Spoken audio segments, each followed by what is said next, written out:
ಉಡುಪಿ ಜಿಲ್ಲೆಯಿಂದ ಹೊರ ಜಿಲ್ಲೆಗೆ ಗಡಿಪಾರಾದ ಆರೋಪಿ ಕಾರ್ಕಳ ಬಂಗ್ಲೆಗುಡ್ಡೆ ಕಸಬಾ ಗ್ರಾಮದ ನಿವಾಸಿ ಮೊಹಮ್ಮದ್ ಫೈಜಲ್ ಮಲ್ಪೆ ಪೊಲೀಸ್ ಠಾಣಾ ವ್ಯಾಪ್ತಿಯಲ್ಲಿರುವ ಬಗ್ಗೆ ಮಾಹಿತಿ ಪಡೆದಂತ ಪೊಲೀಸರು ಮಾರ್ಚ್ 28ರಂದು ಗಡಿಪಾರು ಆದೇಶದ ಪ್ರತಿಯನ್ನು ಜಾರಿ ಮಾಡಲು ಉಡುಪಿ ತಾಲೂಕು ಪಡುತೋನ್ಸೆ ಗ್ರಾಮದ ಹೂಡೆ ಎಂಬಲ್ಲಿಗೆ ತೆರಳಿದಾಗ ಆತ ತಾನು ಕುಳಿತುಕೊಂಡಿದ್ದ ಕಾರನ್ನು ಒಮ್ಮೆಲೆ ಹಿಮ್ಮುಖವಾಗಿ ಚಲಾಯಿಸಿದಾಗ ರಸ್ತೆಯ ಪಕ್ಕದಲ್ಲಿ ಇದ್ದ ತೆಂಗಿನ ಮರಕ್ಕೆ ಡಿಕ್ಕಿ ಹೊಡೆದು ಆತ ಓಡಿ ಹೋಗಿದ್ದು ಇದೀಗ ಆತನನ್ನು ಕಾರ್ಕಳ ಪೊಲೀಸರು ಪತ್ತೆ ಹಚ್ಚಿ ಬಂಧಿಸಿದ್ದಾರೆ।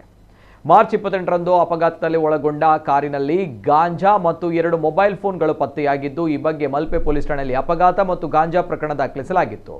ಬಂಧಿತ ಆರೋಪಿ ಮೊಹಮ್ಮದ್ ಫೈಜಲ್ ಅನ್ನು ನ್ಯಾಯಾಲಯಕ್ಕೆ ಹಾಜರುಪಡಿಸಲಾಗುವುದು ಎಂದು ಪೊಲೀಸರು ತಿಳಿಸಿದ್ದಾರೆ।